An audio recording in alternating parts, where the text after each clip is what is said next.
మేడారం సమ్మక్క సార్లమ్మ అమ్మవార్ల గద్దెల వద్ద భక్తుల విశ్వాసానికి ప్రతీకగా నిలిచిన జువ్వి వృక్షానికి ప్రత్యేక ప్రాధాన్యత ఉంది. మరి వందల ఏళ్లుగా భక్తులు అమ్మవారి ప్రతిరూపంగా భావిస్తూ ఈ జువ్వి చెట్టును మొక్కుతూ పూజలు నిర్వహిస్తున్నారు. అయితే గద్దె పక్కనే ఉన్న పురాతన జువ్వి వృక్షం ఇటీవల ఎండిపోవడంతో దాని స్థానంలో ఇప్పుడు కొత్త జువ్వి వృక్షాన్ని పునఃస్థాపించారు. మేడారం దేవాదాయ శాఖ కార్యాలయ ఆవరణలో పెరుగుతున్న జువ్వి చెట్టును ప్రత్యేక పద్ధతిలో తరలించి ట్రాన్స్ప్లాంటేషన్ ద్వారా సమ్మక్క గద్దె పక్కనే నాటారు.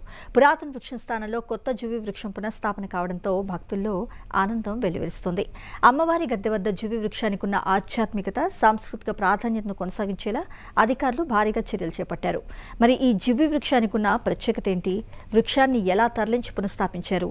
ఈ అంశంపై మరింత సమాచారాన్ని మా బ్యూరో చీఫ్ సిరికొండ భాస్కరరావు అడిగి తెలుసుకుందాం. భాస్కరరావు, శ్రీ మేడారం సమ్మక్క సారలమ్మ గద్దెల ప్రాంగణంలో ఉన్నటువంటి వందల సంవత్సరాల క్రితం నుండి ఉన్న జువ్వి చెట్టు ఎండిపోవడంతో దశాబ్దాల కాలం నుండి దాదాపుగా 3 సార్లు జువ్వి చెట్టుని ఇక్కడ ఏర్పాటు చేసిన ప్రయత్నించినప్పటికీ అది మొక్క ఎదగకపోవడంతో అవి కూడా మృత్యుంజయనిది. అయితే ట్రీ ట్రాన్స్ప్లాంటేషన్ ద్వారా ఈరోజు కొత్తగా అది దేవాదాయ ధర్మాదాయ శాఖ కార్యాలయం ఆవరణలో పెంచినటువంటి జువ్వి వృక్షాన్ని ఆదివాసీ సాంప్రదాయం ప్రకారం ఇక్కడ ఏర్పాటు చేయడం జరిగింది. అయితే దీనికి సంబంధించినటువంటి మరిన్ని వివరాలను ఇక్కడ ఉన్నటువంటి ఆలయ పూజారులు ఉన్నారు, ఒకసారి వారితో మాట్లాడి తెలుసుకునే ప్రయత్నం చేద్దాం. అయితే ఈ వృక్షాన్ని కాపాడడం కోసం చెప్పేసి Vata foundation the great tree quest అనే సంస్థకు అప్పగించడం జరిగింది. వీరు ఈ యొక్క జువ్వి చెట్టు సంరక్షణ వాళ్ళు చూస్తున్నారు. అయితే ఇక్కడ ఆలయ పూజారి ఉంది, ఒకసారి ఆమెతో మాట్లాడే ప్రయత్నం చేద్దాం. చూడమ్మా, ఇక్కడ ఈ వృక్షాన్ని ఎందుకు ఏర్పాటు చేశారు?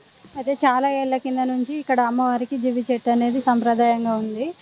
అయితే దాని ఏమైందంటే వచ్చిన భక్తులు అది కొబ్బరికాయలు కొట్టడం, కెమికల్ పసుపు కుంకుమలు చల్లడం, ఇంకా భక్తి శ్రద్ధలతో ఉండే వాళ్ళు ఏంటంటే ఆ అమ్మవారి బెరడు కావాలి తీసుకెళ్తామనేసి అట్లా తీసుకెళ్ళడం వల్ల ఆ చెట్టు అనేది మొత్తం ఎండిపోయింది.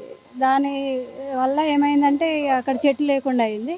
ఇక దాన్ని ఇప్పటికీ 2-3 సార్లు పెట్టడం జరిగింది. అదే పద్ధతి అవుతూ ఉంది. అయితే ఈ ఆలయ మొత్తం పనులు జరుగుతూ ఉన్నాయి.